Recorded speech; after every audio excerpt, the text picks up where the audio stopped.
Hello, my loyal viewers. Are you ready for another eye-opening, mind-boggling video? If so, then your wish is my command. Today, we will touch on the mental and emotional aspects of success, especially in romantic relationships. And we will use Dr. Ramani's clinical and personal experiences to help us navigate the waters of romance and take her wisdom on healing. But we won't discuss the mushy stuff you usually associate romance with. This video is about distinguishing between healthy, safe relationships and narcissistic, toxic ones. So if you are struggling with a narcissistic partner, recently broke up with one, or deciding if you are one, watch the video till the end. But before I spill the secrets, hit the like and subscribe buttons to send some healthy love. Now let's get on to the good stuff. Don't rush to move on. Ramani's psychology degree isn't the only reason she is a narcissist expert. In fact, much of it has to do with her personal experiences. She advises her patients to avoid moving on too fast. But what's wrong with trying to find healthy love after an era of toxicity? It has more to do with you than your next partner.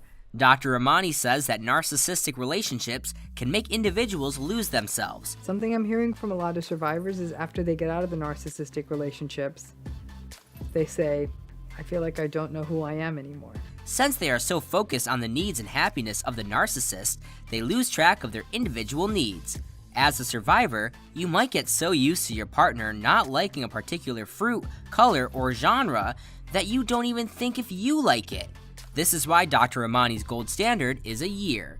You might get caught up in someone else's sort of whole toxic bomb storm. So now I know a lot of people say a year just feels too long. I'm like, I got you, I get it.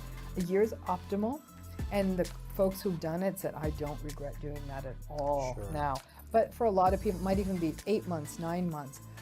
But there's a moment, Louis, after a narcissistic relationship, where a person will look up as they go to bed that night and say, oh my God, I didn't think of them once today.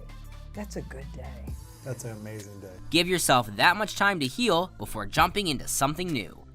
Relearn the concept of love. If someone constantly keeps telling you black is white, there will come a time when you believe it.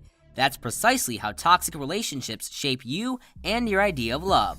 So in your next relationship, you try to find love in chaos, because that's all you have known in a previous narcissistic relationship. Therefore, Dr. Ramani advises individuals to reflect on that relationship and recognize the toxic patterns. The movies might convince you that no sparks means no love. However, in reality, boring could mean healthy. This is what long-term relationships look like. Why you stick to narcissistic relationships. You may think, well, if someone is so emotionally abusive, I wouldn't stay with them in the first place. However, that's not how the pattern works, according to Dr. Ramani. First off, a narcissistic person doesn't carry a tag on their forehead, so you wouldn't even know what you've gotten yourself into initially. Over time, you will get used to their antics and get stuck in the cycle. Moreover, these relationships usually function on trauma bonding. You want the toxic screaming at each other, then making up cycle. People who are in relationships with narcissists ultimately always feel like they're not enough. Because if I was enough, he'd be present. If I was enough, he'd love me. If I was enough, he wouldn't cheat on me, and so on and so forth. This has nothing to do with you. It's that they can't regulate their self-esteem. They're the ones who are insecure, and that's the bottom line. Narcissism is a trait that relates solely to insecurity. You go through many bad days because you need a few good ones. If your partner is happy, you will be happy. But if their boss yells at them one day, it doesn't matter if you come home with the lottery. You'll have a bad day too. Even during the so-called good days, from a relatively early point, your reality and sense of self are tested all the time. You are chronically confused. You feel helpless to change the relationship. Nothing you do seems to make things better. Your feedback is met with rage. You have to cut off more and more parts of yourself to make it work. And you have to walk on eggshells to survive. And all of this is happening on a regular day in the relationship. But you will tolerate it because of the trauma bond. Next, we look at Dr. Ramani's unique trick to see the early red flags in a relationship. Discernment is that part between not constantly looking for red flags, but also not getting almost sort of drunk on the wonderfulness of it all. It's finding that middle ground where you're saying basically slow your roll a little bit. Like take it slow, take it in, enjoy the goodness. Don't feel like you have to be a detective, but also give yourself time to be discerning. But if we take our time with anything, we are going to learn a lot more about it. And there is a rush. I think people feel a rush to feel. Don't miss this. Traveling together. This might sound bogus, but traveling teaches people much about each other. Things don't always go your way when you are on the road.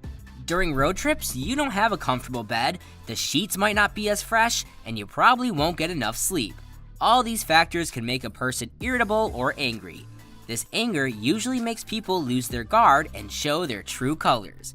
If you see the red flags, pack up and run the other way. Dr. Ramani cautions people regarding this. If your narcissistic partner realizes you are about to leave, they might gaslight you into staying with them. Therefore, start distancing yourself and don't explain yourself too much. The less you talk about it, the less is their chance of manipulating the circumstance. Next, Dr. Ramani reveals one secret way to recognize a narcissist immediately. What a narcissist talks about. You might not know the next person is a narcissist, but they do. Does a narcissist know? Do narcissists know that they're narcissistic or difficult? And maybe even more important is the question of, do narcissists really know how insecure they are? Because clearly this person's insecure. Do they know? The answer to that is ish. That is why they'll ensure you don't figure it out. So you will never catch a narcissist talking about sensitive issues. A typical conversation with a narcissist will entail talking about the weather, then shifting to the news, maybe telling you what they did during the day, and so on. But never about what they did to hurt you or any other sensitive issue between you. They will actively avoid all such topics and avoid giving away their true selves. Handling your money after a toxic relationship. If you find yourself overspending and finding excessive joy in shopping, it might have to do with your previous trauma.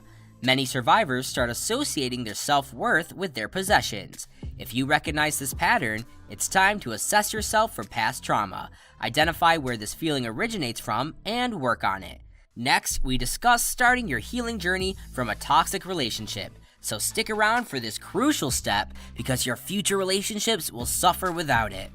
Reflection and self-awareness. Breaking from the shackles of toxicity can take a mental and sometimes physical toll on you. So if you've made it, kudos to you because the storm is over. However, every storm leaves a trail of ruins behind it, and it is your job to fix those damages. To start, you must recognize how much damage has occurred and pinpoint the exact areas. Start the mentalization of your behaviors. Ask yourself why you do certain things and how they affect the people around you. This will give you self-awareness and make you realize which parts to work on. Doing this lets you become aware of others and their toxic behaviors. Once you establish your boundaries and acknowledge your discomfort, you will tell others not to cross them. But this is also true if you are on the other side, i.e., if you have narcissistic tendencies. Realizing these tendencies is the first right step. The second is mentalization, reflecting on your actions and realizing how they affect your loved ones. Think of something you said to your partner today. Imagine what they felt like hearing it. This clarity will help you realize your toxic patterns. You can decide whether to change them or free yourself and your partner from the toxicity. Next, we look at one shortcut you shouldn't make in your healing journey because you will never be successful. Keep watching to identify and steer clear of it. Bypassing meditation. During your healing journey, whether you are a survivor of narcissism or a narcissist yourself, people will come to you and swear by psychedelics. They will tell you how the experiences reshaped them and how they are doing well on their meditation journey.